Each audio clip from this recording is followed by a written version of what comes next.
Pues nada, es un gusto para la Brigada Paralela en Libertad tener por segunda ocasión a Pino Cacucci en uno de nuestros eventos hace un año. Estábamos presentando en la Universidad de Chapingo el libro que hoy les vamos a regalar y del que hay una charla en internet muy detallada en la que Pino cuenta. Sí vamos a hablar de este libro, pero ahora que tuve la fortuna de estar charlando con Pino en el auto, me estuvo contando sobre su nueva novela, que también es una novela mexicana. Y pues se nos ocurrió más bien que en lugar de hablar a fondo de este libro, que de cualquier manera les vamos a regalar y que ustedes van a poder descubrir, habláramos un poco de cómo un italiano se enamoró de México y le ha dedicado, según mi cuenta, 5 novelas y varios libros de viaje, y ahora una nueva novela, que pues me gustaría empezar por ahí, Pino, una nueva novela que estás por publicar este año, dedicada al Batallón de San Patricio. Entonces, pues mi pregunta doble un poco para iniciar esta charla sería, ¿cómo es que te enamoraste de México? Un poco para los que no te conozcan, Pino es una voz, digo, a mí me resulta tan familiar desde que vi Puerto Escondido. A lo mejor alguno de ustedes vio esa película de los 80s basada en un libro de Pino, maravillosa, en la que habla de cómo una comunidad italiana se forma en ese pueblo de Oaxaca. Pero bueno, mi pregunta para iniciar sería esa: ¿cómo fue que descubriste México? ¿Cómo fue que yo sé que es una pregunta que te puede tomar 2 horas responder. Sí. Y un poco hablar de tus novelas mexicanas, ¿no? De la que estás preparando ahora sobre el Batallón de San Patricio, ¿no? Y bienvenido, Pino. Gracias, buenas tardes. Gracias. Un aplauso, viene desde Italia, por Dios. Gracias. Al final ya veremos si digo algo que resulta interesante. Además, Paco Taibo ya me llama chilango honorario, entonces es una larga historia la mía con México, que comienza hace más de 30 años, ya van 33. Cuando vine por una primera vez a México, así, andaba yo medio perdido, en el sentido que no iba buscando algún lugar en particular, no iba buscando una tierra prometida, pero sí vagabundeaba yo por el mundo porque esencialmente no me gustaba lo que estaba pasando en Italia, lo que estaba pasando en Europa. Entonces había conocido unos jóvenes en ese entonces.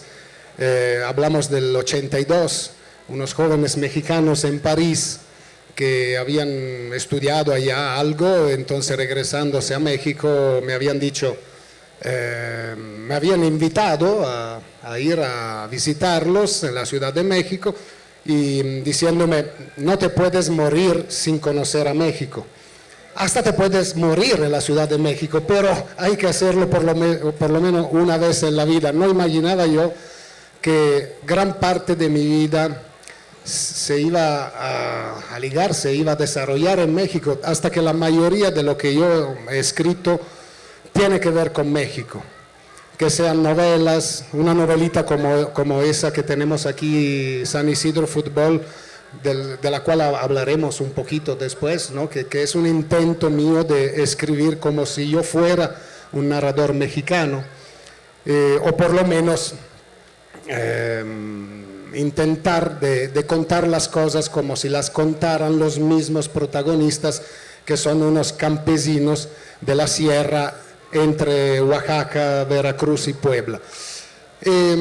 Comenzando por el final, o sea, de lo que acabo de escribir, que es algo que llevaba yo en mi cabeza, y diría más en mi corazón desde hace muchos años, pero me tardé mucho en las búsquedas, en recopilar materiales para reconstruir una historia que México no ha olvidado, porque hay hasta monumentos, hay lápidas conmemorativas en México, pero que el resto del mundo desconoce totalmente. O sea, se trata del Batallón San Patricio, que yo pienso que ustedes algo sepan, que es una historia fascinante, trágica, pero que atrae mucho el contador de historias, porque es la historia que pasó realmente de un grupo que comenzaron en 48, 49 hombres y acabaron siendo más de 250, 300 irlandeses. Y estamos hablando del 1846, o sea, la guerra de intervención, la invasión del ejército norteamericano, que se concluyó 2 años después aparte el saqueo total de la mayoría, de todo lo que iba desde Texas hasta la Ciudad de México, con el gran despojo, o sea, la pérdida de más de la mitad del territorio nacional, todo lo que hoy es toda esa franja que va de Texas hasta California, Arizona, New México, Nuevo México o New México, como le dicen ahora, hasta parte de Utah, Colorado, o sea, todo eso era México hasta 1848. Claro, ha sido una guerra desigual, ha sido una guerra entre un ejército bien armado, bien organizado, con toda una logística espeluznante, en contra de un ejército casi de harapientos, el ejército mexicano al mando de Santa Anna, que tenía armas muy anticuadas, que llevaba rifles que habían comprado como desechos de la batalla de Waterloo, o sea, eran los mosquetes de los ingleses, pero que ya tenían 40 años de ser usados, ¿no? Y entonces, claro, era un destino ya escrito. México tenía que perder, no tenía las fuerzas para enfrentarse a un enemigo tan poderoso. Pero adentro de esta gran tragedia, o sea, la pérdida de mitad del territorio nacional y por un tiempo también de la soberanía total del país, porque se quedaron años controlando todo y los norteamericanos hasta cobraban los impuestos, o sea, se llevaron una riqueza enorme. Adentro de eso hay tantas historias de pasiones, de bayonetas, de enfrentarse con los sables y las bayonetas a los cañones. Y una de estas historias es la que yo intenté contar en forma de novela, pero reconstruyendo todos los hechos, las batallas en sus detalles. Es la historia de esos irlandeses que eran soldados, en su mayoría artilleros, del ejército de Estados Unidos, pero que ya estando en México, no solo porque eran católicos, mientras la mayoría de sus oficiales y soldados del ejército eran, digamos, protestantes, herederos de los puritanos, los trataban muy mal también por eso, pero ese no es el motivo principal. Sencillamente no aceptaron de ver tanta violencia, tantos horrores, tantas violaciones de mujeres, de niñas, y entonces se pasaron del otro lado. Pero no fueron simplemente desertores, o sea que se fueron a tomar las armas de los caídos mexicanos y comenzaron a pelear con el ejército mexicano hasta formar un batallón de más de 200 que lo llamaron San Patricio por su santo patrono de Irlanda, y así se formó un batallón de artilleros que, para decirlo sin un lenguaje de histórico, le dieron en la madre en muchas batallas a la artillería y a la infantería norteamericana, porque sí sabían usar los cañones, lo habían aprendido en el ejército gringo. Es una historia trágica porque, bueno, no es una novela policíaca, se puede contar el final, todo el mundo tiene que saberlo. Los mataron todos, los que tuvieron que rendirse porque ya se habían acabado las municiones. La última batalla de las tantas, la última fue en Churubusco, que se encerraron en el convento de Churubusco, que está hecho como una fortaleza. Hoy es el Museo de las Intervenciones y hay varias salas dedicadas a los San Patricio y a la guerra de intervención, de invasión del 46-48. Y ahí afuera hay todavía 3 de los cañones del batallón San Patricio originales. Y también este año he ido a hacer mi homenaje a esas almas, digamos, a ese recuerdo, a esa memoria. La plaza enfrente del convento, hoy museo de Churubusco, se llama Plaza Batallón San Patricio, y en San Ángel, donde los ahorcaron porque se acabaron las municiones, intentaron con las bayonetas, unos cuantos, como 70, ya no tenían manera de resistir más. Y entonces las leyes, las mismas reglas del ejército norteamericano preveía por el crimen más grave la fusilación. Ellos los colgaron, lo ahorcaron para que los cuerpos se quedaran por días y días, una parte en San Ángel y otra parte en Tacubaya, porque querían los generales norteamericanos dar un ejemplo, porque ha sido la guerra con el número más alto de deserciones en el ejército norteamericano. O sea, no es que desertaban porque tenían miedo a algo, o sea, estaban ganando todas las batallas. Miles de soldados desertaron, y no estoy hablando solo de los irlandeses, claro, ahí adentro había de todo, porque en el mismo batallón San Patricio había alemanes, franceses, españoles, hasta sabemos de 3 italianos, pero se perdieron los nombres, no he conseguido encontrarlos, pero hay testigos de 3 italianos que combatieron y murieron con ellos. Y o sea, las tantas deserciones eran debidas a los horrores que veían, o sea, no eran todos carniceros, no eran todos verdugos. Los que tenían una conciencia, una sensibilidad, se fugaban, la mayoría a lo mejor se quedaron a vivir en México sin hacer nada, pero una parte se fue a combatir en contra de todo esto. Y entonces también es una historia de una injusticia que hay que recordarla. O sea, yo así con mis pequeños medios acabo de escribir esta novela que más o menos me tardé 10 años para juntar todos los datos, y ahora en unas cuantas semanas, a comienzos de mayo, sale en Italia. Hay posibilidades que salga el año próximo también en México, ya estamos viendo. Y estoy muy satisfecho porque los San Patricio merecen de ser conocidos por los italianos. Mira, nada más 10 años, un italiano dedicándole a un tema que por lo menos yo desconozco a detalle. Sí sabía de la existencia del batallón, pero realmente no sabría decir nada en específico, en concreto, y me sorprende. Y bueno, un poco espero que esta charla sirva para contagiarles un poco la original voz que tiene Pino, y un poco entender los particulares intereses que tiene. Ahorita, oyéndote hablar del batallón San Patricio, estaba pensando en Tina Modotti, porque digo, es probablemente tu libro más conocido, y hoy en la mañana pues tuvimos tiempo y fuimos al Panteón de Dolores y fuimos a visitar la tumba de Tina Modotti.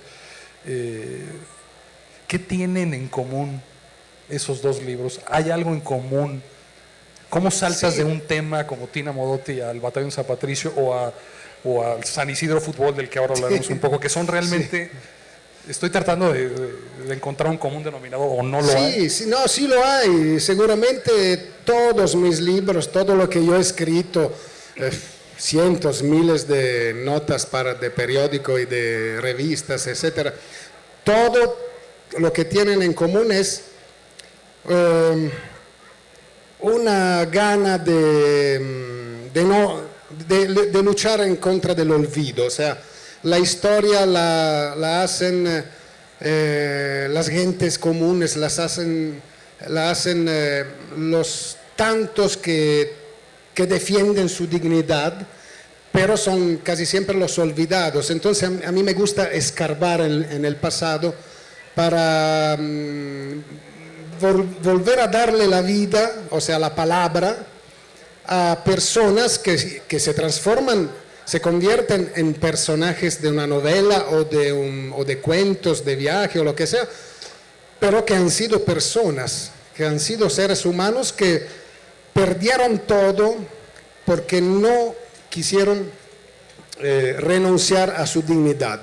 Yo creo que la historia del Batallón San Patricio es una historia de gran dignidad, de honor verdadero. Pero lo mismo lo que me atrae en la vida de Tina Modotti es esto, o sea, es lo mismo, o sea, su vida nos habla de eso, de una gran dignidad, de una mujer muy valiente porque se enfrentó no solo a lo que era la represión de la época, hablamos de los años 20 en México sobre todo, pero hablamos también del valor de una mujer que desafía la moral de la época y que es parte de todo un gremio que eran mujeres que hicieron quizás la verdadera revolución, o sea, esa época post-revolucionarias que son los años 20 en México, sobre todo en la Ciudad de México, las mujeres han sido protagonistas. Y entonces algunas se quedan en la actualidad, en la memoria mundial, como Frida Kahlo. Otras como Tina hoy es suficientemente conocida, pero cuando yo comencé a investigar sobre su vida hace 30 años, nadie en Italia sabía que había existido, se habían perdido totalmente los rastros. Y además es un ejemplo de lo que estamos viviendo hoy, o sea, al revés, o sea, en Italia tenemos hoy miles, hasta millones de migrantes que intentan de sobrevivir, sobre todo a guerras, a dictaduras horribles, y si no, al hambre, que el hambre es una forma de dictadura despiadada, ¿no? Te mata. Y descubrimos que los italianos, no todos, pero quizás ni la mayoría, pero muchos son racistas, porque no han tenido antes motivo para hacerlo. Sí, ya lo eran, entre norte y sur ya había racismo, pero Tina Modotti, ¿quién era? Total, era una joven que a los 17 años se va de la ciudad de Udine, de su pueblo, porque era una ciudad muy pequeña, ella de una familia muy humilde, muy pobre, se va de Udine en tren hasta Génova, toma un barco que se va a Nápoles, de Nápoles pasa a Gibraltar y todo el océano Atlántico hasta Nueva York. Meses. A los 17 años, sola, con un gran valor, pero el hambre te da valor, o sea, tienes que buscarte la vida. Y claro, ella no solo era muy bonita, o sea, no era una hermosa jovencita, sino muy inteligente, muy sensible, aprendió rápidamente varios idiomas, o sea, claro, se ganó la vida, pero era una entre millones de italianos que hacían el camino al revés de los que ahora hacen muchos millones de africanos o del este de Europa, que se van hacia Italia y hasta... también sobre todo con la idea de irse a otros países, pero si llegan por mar topan ahí con Italia. Y entonces es un ejemplo para decir a los italianos, mira que nuestra historia es esta, o sea, somos hijos de migrantes, nietos y tataranietos de migrantes. Y ella como migrante en los primeros años 20 se vino a México. Y ahí su sensibilidad, su búsqueda de una expresión, encontró en la fotografía su manera de hacer algo. Había intentado con varios medios, porque comenzó con el teatro, siempre siendo una obrera, trabajaba en una fábrica de textiles en San Francisco, y luego se casó y se fue a vivir a Los Ángeles. Ya con el teatro había logrado algo, o sea, ya la habían notado algunos críticos. La notaron en Hollywood, era la época de Rodolfo Valentino, ¿no? Entonces ella, mujer hermosa, con así decían, la fascinación latina, rodó algunas películas de las cuales luego se rió porque siempre le daban papeles de mujer fatal, ¿no? En la única película que se queda entre las 4 o 5 en la cual participó como no protagonista pero casi coprotagonista en la única de Tiger Coat, la piel de la tigre, de la tigresa, su papel era de mexicana, o sea, en otras películas le pedían papeles así de mujer fatal, entonces con los años volviendo a verla, vio esa película, sabemos, en un cine de la Ciudad de México y un poco se avergonzó y mucho rió viendo cómo era tonta la trama de la película. Bueno, total que aprendió las técnicas fotográficas de la época y ahora se queda en la historia mundial de la fotografía. Aquí en México tienen un archivo muy grande bueno, muchas de sus películas, de sus láminas se perdieron, pero tantas se quedaron y muchas están en archivos de México. Algunas fotos originales imprimidas por ella están en varios museos, algunas por ejemplo en el Munal, ahí en el centro de la Ciudad de México. Y entonces yo, cuando hace más de 30 años, con la curiosidad, porque yo había sabido que existió una Tina Modotti, pero en Italia no se encontraba ninguna noticia sobre ella, nomás había visto una exposición no de ella, sino de Edward Weston, que ha sido su compañero en esa estadía en México, y Edward Weston, maestro de la fotografía mundial, y entonces en una exposición de retratos hechos por él había 2 o 3 de Tina, y a mí me llamaba la atención, me nació adentro una curiosidad de saber más, y llego a México sin el motivo de buscar los rastros del fantasma de Tina, y me encuentro con mucha gente que mantenía viva su memoria, no solo intelectuales, pero había todavía broncas entre su vida, porque hay muchos misterios también en su vida, hay un asesinato que nunca ha sido aclarecido totalmente. Es una vida muy aventurosa, entonces el contador de historias en eso se clava, ¿no? Pero dirías, digo, y esto se me ocurre en este momento, que lo que tal vez una al batallón San Patricio de Tina Modotti sería una buena carga de idealismo, es decir, gente que está dispuesta a morir por las cosas en las que creen. En el caso de Modotti, pues su activismo político que la llevó a Rusia, que la llevó a recorrer el mundo, y que hasta además, en la Guerra Civil de España se fue voluntaria en las brigadas internacionales.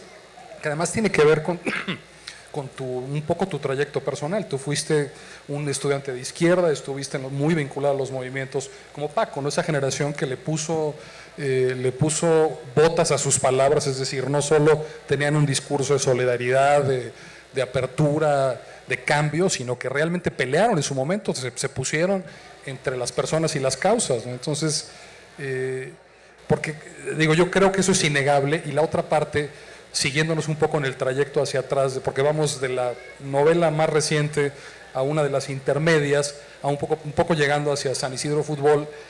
Según yo, esta novela la escribiste cuando ya estabas viviendo en México, ¿no? En los 80s, y tiene que ver mucho con otra carga que siempre está en tus libros, que es una mirada hacia la gente muy, no sé cómo llamarla, no es una mezcla, nos ves con mucho humor y con mucha comprensión, ¿no? Pero sobre todo con humor, por lo menos en el caso de San Isidro Fútbol, hay una carga ahí y me encanta además cómo logras en este libro en particular mezclar la tan particular visión del fútbol de los italianos con lo que podría ser la visión del fútbol de gente que vive en una sierra, en un sitio que no está muy definido en qué estado de la República está, lo ubicas, creo que entre Puebla, entre 3 estados, en medio de la nada, ¿no? 20 casas en medio de la nada que están tratando de organizar su equipo de fútbol y entender el fútbol, pero mi lectura, siguiendo esta línea de qué es lo que llama la atención de Pino Cacucci, por qué se detiene y por qué cuenta estas historias, yo diría que añadido a esa carga de idealismo político hay esa mirada social humorística, no sé si estás de acuerdo con eso. Sí, totalmente. No, qué bueno que se nota que hay algo de humorismo, porque esa novelita seguramente o probablemente es la cosa más divertida que he escrito para mí, o sea que mientras yo la escribía me estaba divirtiendo mucho. espero que quien la lea se divierta casi como cuanto yo me he divertido escribiéndola. Y el humor es algo que yo no quiero perder, porque a veces me meto en historias tan dramáticas que al final, contando las vivencias de personas que hasta sacrificaron su vida para un ideal, sí, o sea, la misma dignidad es un ideal, es también algo muy concreto, pero me gusta siempre meterle algo de ironía, por lo menos, o sea, también entre los revolucionarios hay que hacer ironía, en el sentido que también cuando tú cuentas la historia de grandes idealistas, para que resulten humanos, para que resulten personas como cualquier otra que pueda hacer cosas, pero que la historia luego te cuenta en manera hasta heroica, pero hay también que sacarle la parte humana que muchas veces comporta también hacer un poco de ironía, ¿no? Y yo creo que también mi gran amigo Paco Taibo la usa mucho también cuando cuenta de personas convertidos en personajes que él ama mucho, o sea, el biógrafo en muchos casos tienen un amor al personaje que está contando. Y hablando de San Isidro, todo esto nace de un hecho real, casi siempre yo parto de un hecho real, aunque esa es una de las cosas que yo he escrito de más fantasía.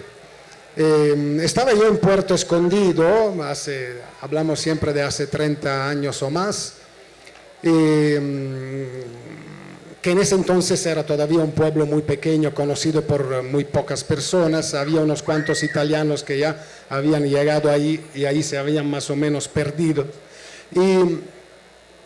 Y tuve suerte con ese lugar porque luego escribí una de mis primeras novelas, Puerto Escondido, que en el 91-92 fue llevada al cine, tuvo mucho éxito en Italia, porque no solo gustó la historia de la película que se basa en mi novela, sino también porque el director Gabriele Salvatores acababa de ganar el Oscar con su anterior película que era Mediterráneo, y entonces fue un éxito de taquilla enorme. Pero estando allá en Puerto Escondido, ya imaginando cómo escribir esa novela que se titulará Puerto Escondido, un día llega un tipo, un italiano, diciéndonos ahí en un café, en una cafetería en la playa cerca, diciendo, acabo de enterarme de algo increíble, no me pueden creer lo que pasó en la sierra. Parece que, o sea, luego depende, porque cuando una historia se transmite oralmente, cada quien le pone algo suyo, pero al final el resumen era que había caído una avioneta cerca de un pueblito en la sierra de Oaxaca y los campesinos de los alrededores se fueron a ver, no había piloto, el piloto probablemente sobrevivió, se fugó, la avioneta estaba llena de costales y checaron, no era harina, pero era algo, sí, más o menos blanco, no era precisamente polvo, pero podía ser polvo.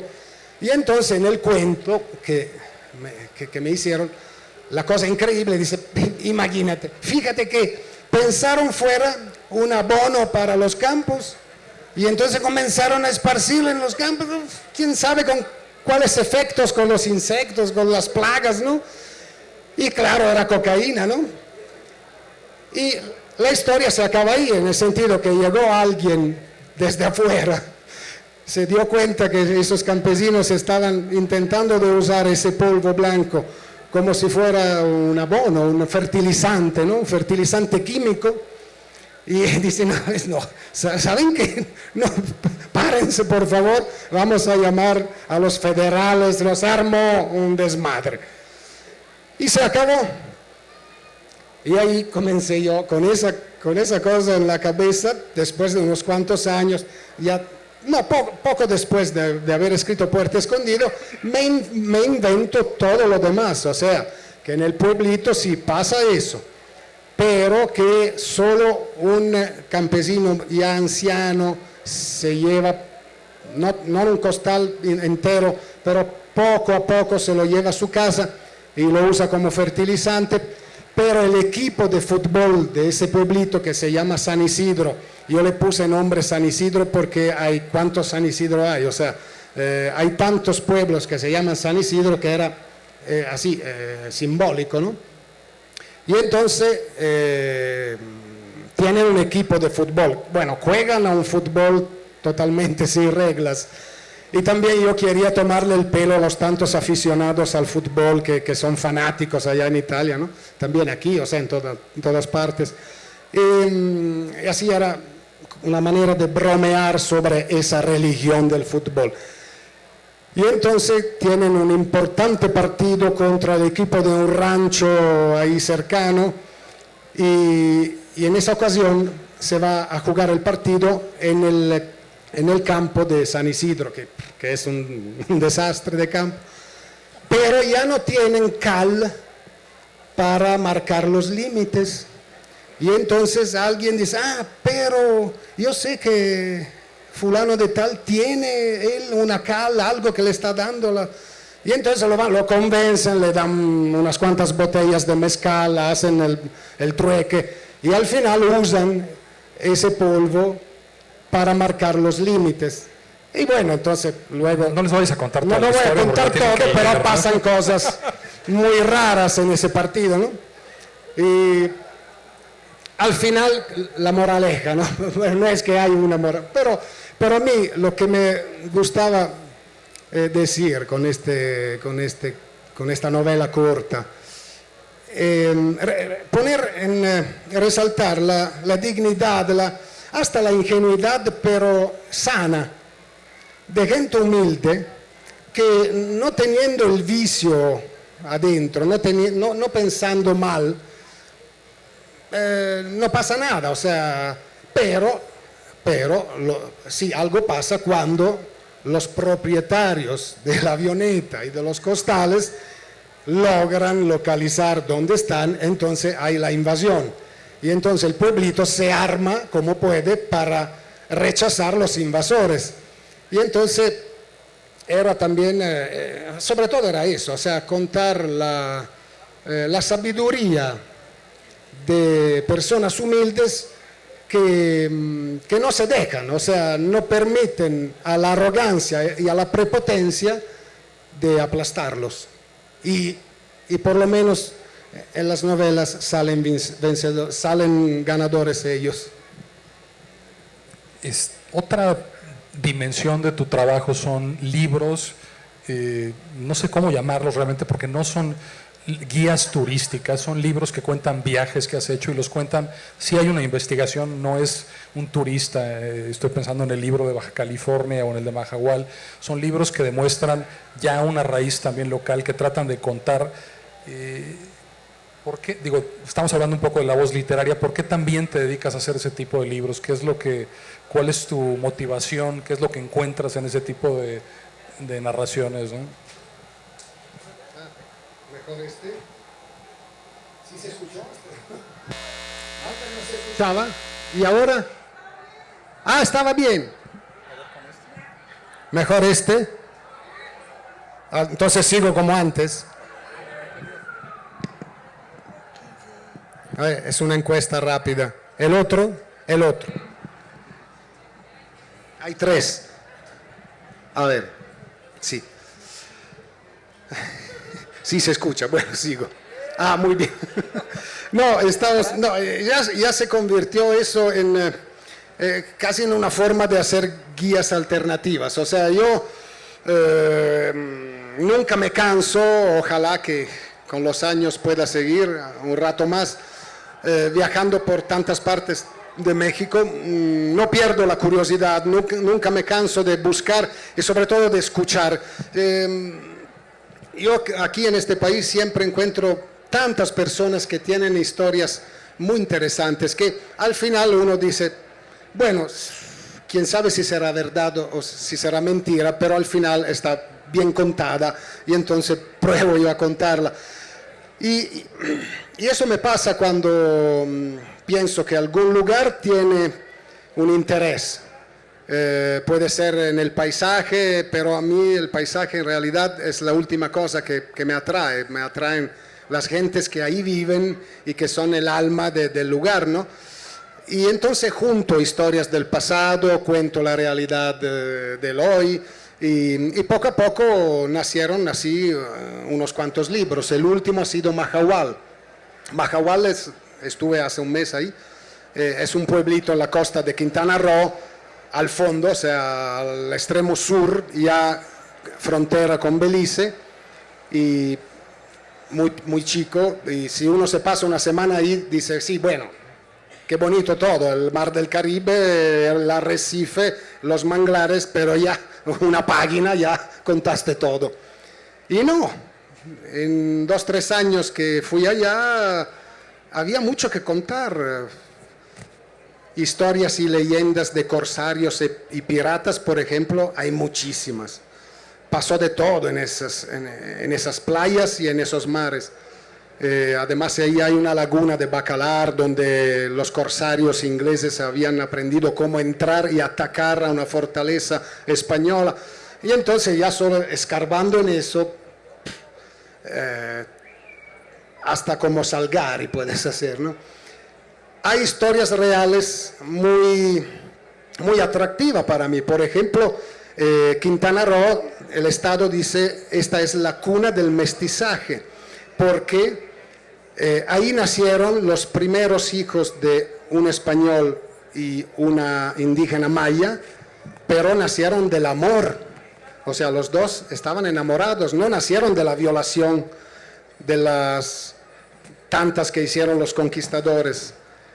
Y entonces son muy orgullosos de eso, ¿no? De poder decir, nuestro Estado es el que dio el primer mestizaje, porque un conquistador, Gonzalo Guerrero, se fue, como los San Patricio, se fue del otro lado y hasta llegó a ser el jefe militar de un pequeño ejército de guerreros maya, que cuando se enfrentaron en varias batallas a los españoles de repente se dieron cuenta que combatían de una forma muy distinta y eran muy disciplinados y muy bien organizados y no le tenían miedo a los caballos y a los arcabuces, porque sabían que después de la primera descarga necesitaba 10-15 minutos para recargarlos, entonces ahí sí le daban.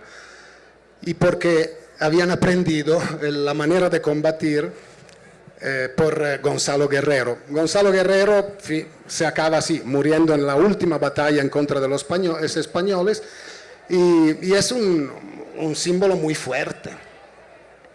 Y entonces otra historia es la suya. Pero ahí, ya alargando en todo Yucatán, tenemos personajes memorables como Elvia Carrillo Puerto, la hermana de Felipe Carrillo Puerto, ahí cerca de Mahahual. Bueno, para ir a Mahahual hay que pasar en el cruce de Felipe Carrillo Puerto, un pueblo que así se llama, y que han sido ella y él los primeros en traducir la Constitución mexicana en lengua maya. El primer gobernador, Felipe, que ha tenido su discurso como gobernador el día de la toma de poder en maya, y Elvia ha sido la primera feminista de Yucatán, una de las primeras de México y la primera diputada de la Asamblea del Congreso de México, representando a Yucatán, que en ese entonces era un único estado, y aunque en un tiempo en el cual las mujeres no podían votar todavía. Entonces hubo muchos hombres que votaron por ella, por Elvia Carrillo Puerto, que se vino a la Ciudad de México como diputada.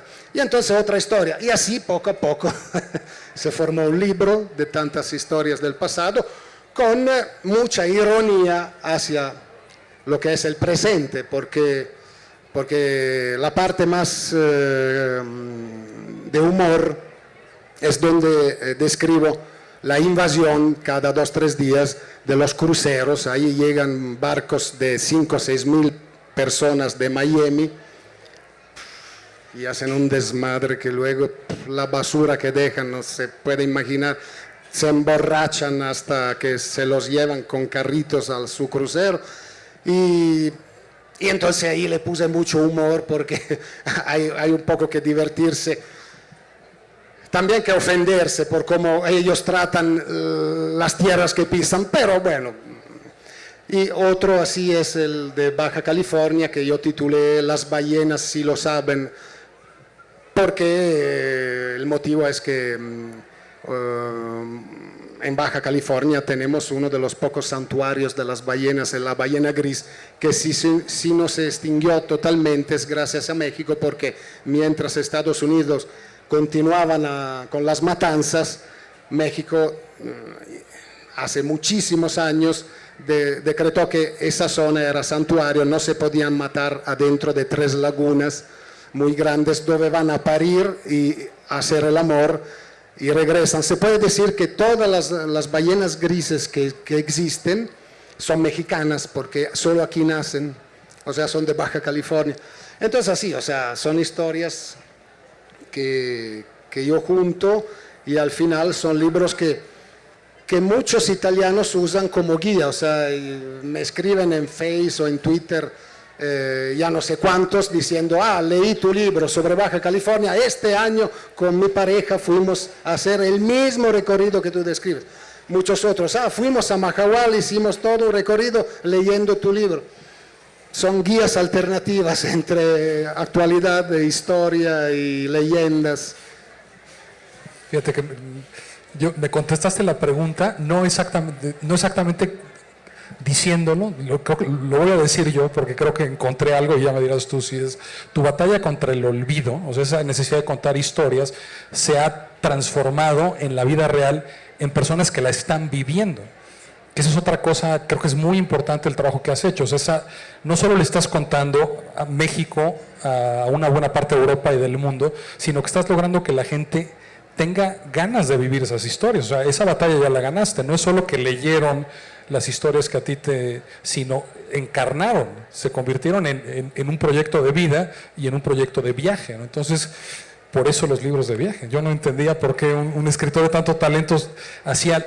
Y es que no son libros de viaje, lo acabas de explicar, no es un libro de viaje, pero te da ganas de viajar, como todo buen libro, ¿no? Sí, a lo mejor sí. Tú antes sí lo dijiste, o sea, yo vengo de una historia de rebeldía, no es que soñábamos las revoluciones, pero sí, éramos rebeldes. Entonces el principal motivo que estaba diciendo antes al comienzo, pero con pocas palabras, por el cual yo me puse a viajar, comencé a viajar, a vagabundear, a ir a varias partes, o sea que yo no soportaba esa Italia, era porque yo venía de un movimiento muy fuerte, muy grande, muy creativo, muy interesante, el de los años 70 en Italia, y que nos acabaron con bombazos, o sea, estragos, masacres, miles y miles en la cárcel, o sea, hubo una represión horrible y además un terrorismo, el del Estado, no de nosotros, un terrorismo de Estado horrible, o sea, dinamitaron estaciones del ferrocarril, dinamitaron plazas llenas de obreros, dinamitaron plazas llenas de estudiantes y luego dijeron, sí, son los fascistas, claro, sí, la mano de obra, pero era el Estado que los mandaba a hacer. Entonces, una gran derrota y la total imposibilidad de soportar lo que Albert Camus decía, no, estaría del lado de los vencidos, no fuera más por la cara arrogante, insoportable de los ganadores, ¿no? De los vencedores. Y entonces era eso, yo no soportaba que los que sí ganaron su guerra, que nosotros no queríamos hacer una guerra, pero nos hicieron una guerra, para mí eran insoportables. No es por casualidad que muchísimos de mi generación que no se murieron matados por la policía, que no se murieron en una cárcel, sí se suicidaron con drogas, porque ya en los primeros años 80 se metió la heroína y entonces muchos de esos de mis coetáneos se mataron así. Entonces yo no aguantaba esa desesperación y comencé a irme a París, a Barcelona, en los alrededores, digamos, en Europa, hasta que con ese pretexto, vente a México, vine a México. Y luego vine una segunda vez porque algo me atrajo y me quedé a vivir aquí unos años, en la mitad de los años 80, en los cuales convertí todo lo que yo tenía adentro, o sea, saqué el diablo para afuera poniéndome a escribir historias como la de Tina Modotti, y luego la de Naui Olin, y escribí también sobre Frida, y escribí tantas cosas del México actual y del pasado. De alguna forma es eso, o sea, sigo convirtiendo mi gana de rebelarme a lo que no me gusta de la realidad, contando y escribiendo y escuchando y participando. O sea, no es que los escritores vivimos en una nube allá arriba, ¿no? O sea, hay algunos que sí piensan de estar allá arriba, pero al final, ¿para qué escribir sino para intentar de comunicar algo y sino de cambiar la realidad, por lo menos de meterle algo ahí, unas chispas, ¿no? Otra parte, otra actividad a la que le dedicas muchísimo tiempo es a la traducción. Y es muy interesante y destacado el catálogo de autores que has traducido al italiano. O sea, te has convertido también en un defensor y de alguna manera un antologador de la literatura latinoamericana de calidad hacia Europa. Digo, la lista empieza con Paco Taibo, pero cubre a Luis Sepúlveda. O sea, de memoria no sabría decir, pero sí es son más de 80 libros. Ahora ya son 90. 90, ¿no? Estás traduciendo a Cepeda Patterson, me decías ahora. Sí, el que estoy traduciendo ahora es el último Milena de Jorge Cepeda Patterson. He tenido la suerte de ser traductor y sigo siendo traductor de tantos libros de Paco, y yo me acuerdo que en esos casi 6 meses que sí fueron necesarios para traducir la biografía de Pancho Villa, me acuerdo que en la mañana yo en Italia no me despierto feliz, ¿eh? Bueno, feliz no lo estoy nunca, pues felicidad es algo que todavía no he conocido, pero a veces contento sí. Normalmente, sobre todo en invierno, ¿no? O sea, la luz llega a las 9 de la mañana, a veces no llega, y todo el día es gris, niebla, frío, y entonces no me despierto con mucha gana, pero me acuerdo que en esos 6 meses abría los ojos y pensaba, ay, hoy me la voy a pasar con Pancho Villa, no, maravilloso. ¿Qué tenemos hoy? La toma de Zacatecas. ¿Qué tenemos hoy? Eso. Y entonces hay momentos en la vida del traductor de gran alegría, cuando te tocan libros así, o sea, que como no solo como traductor, sino como lector, te apasiona. Pero debo decir que casi todos son así, o sea, la gran mayoría de los libros que yo he traducido me apasionaron, para no decir todos, porque a veces he renunciado a traducir algo que no me atraía para nada, o sea, o hasta lo sentía un poco así, reaccionario, superficial. Pero digamos que ya los editores me conocen y saben cuál texto yo puedo traducir en la forma mejor. Si son de autores mexicanos, aún mejor, porque me describen las calles y yo las veo, ahora con Cepeda, pero también con Paco y también con varios otros. Siempre hay maneras de decir algún argot, alguna palabras o frases que a veces solo quien ha vivido en México puede entender. Claro, hoy con internet te puede ayudar, pero hay muchas editoriales que cuando tienen un autor mexicano me lo encargan a mí, y eso para mí es un gran halago. La traducción ya se convirtió casi en mi oficio principal, porque si saco la cuenta de cuántas horas dedico a la traducción, son muchas más de las que dedico a escribir mis libros, ¿no? Más bien los vivo, los libros míos, y luego en pocos meses los cuento. Me puedo tardar 10 años en no solo en búsquedas como el de los San Patricio, sino también en mi cabeza pensando a veces, sino todos los días, pero pensando, no, todavía no está listo, me espero un poco más y así pasaron 10 años, ¿no? Otras veces los hago en poco tiempo porque ya siento que ya tengo todo. Pero la mayoría del tiempo yo la dedico a la traducción y sí, es un oficio que me apasiona mucho.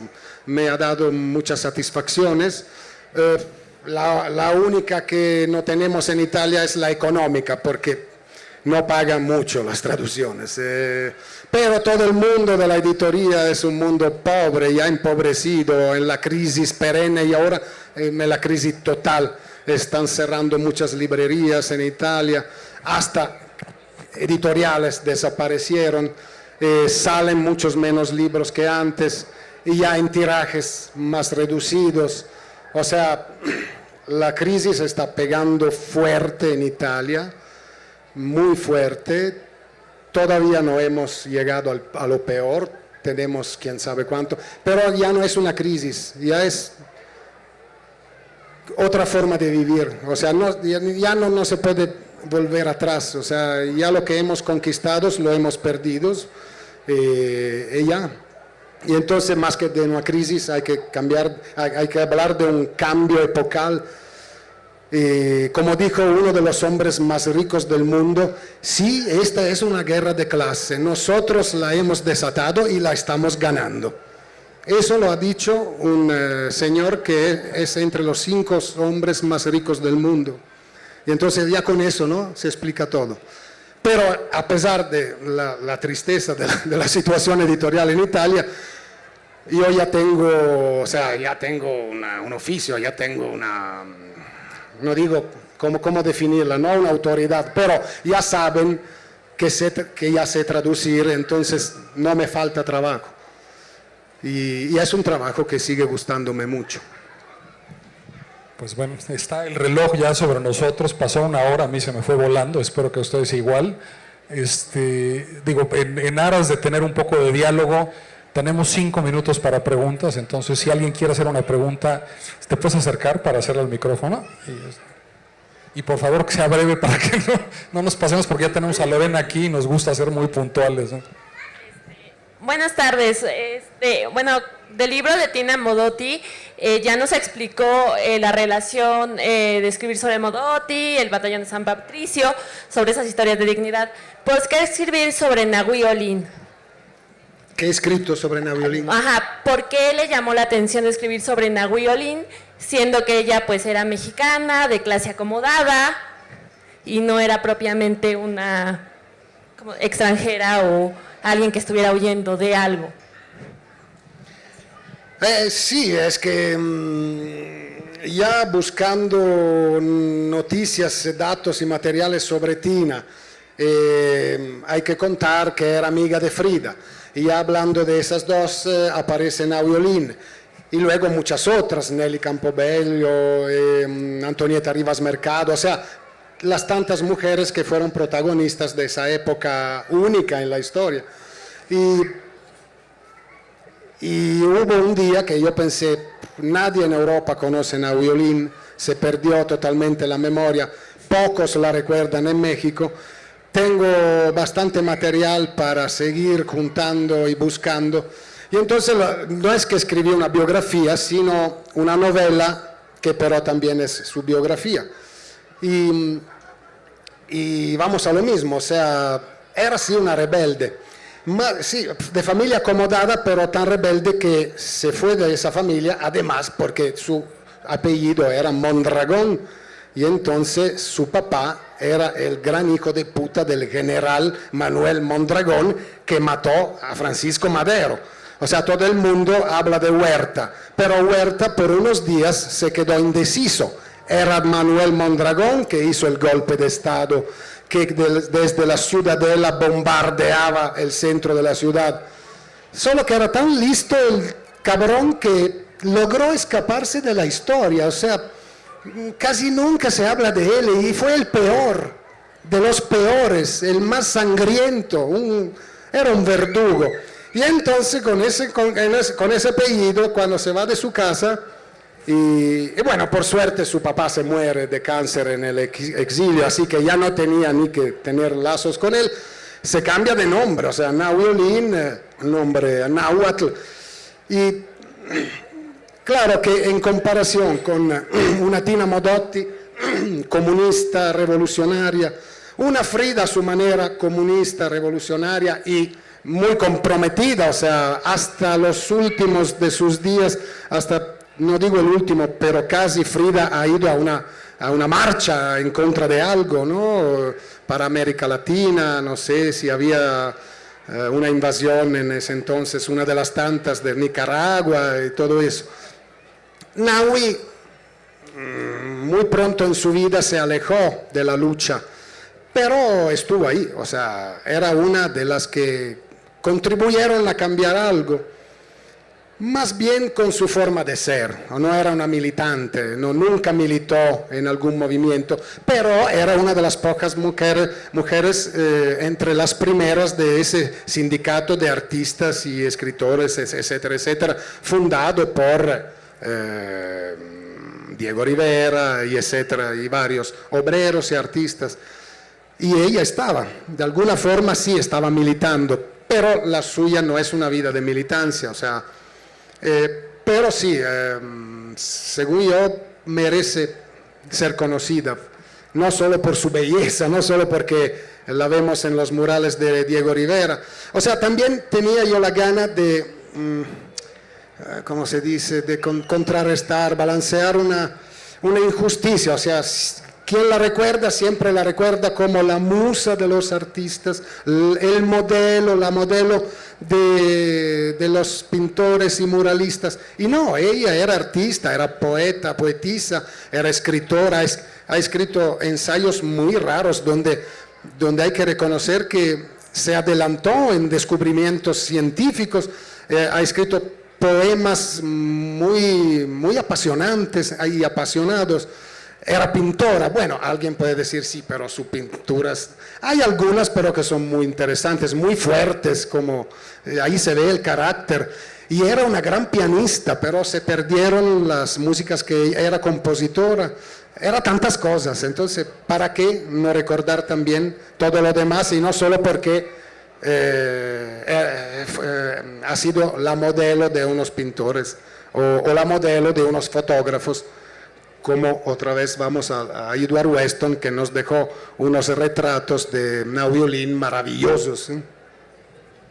Una última pregunta, si no, pasamos a lo siguiente. Bueno, les vamos a repartir el libro, no se muevan de sus sillas, y Pino se los va a firmar. Tenemos mesa para firma, ¿no, verdad? La vamos a poner allá, ahorita Lalo les va a decir dónde, de ese lado. Ahí está ya la mesa, perfecto. Ahí lo va a estar firmando Pino. No me queda más que agradecerle, de veras es un lujo tener a Pino en la feria. No, gracias a ustedes por la paciencia y la atención que me han brindado, gracias. Y pasamos a lo siguiente.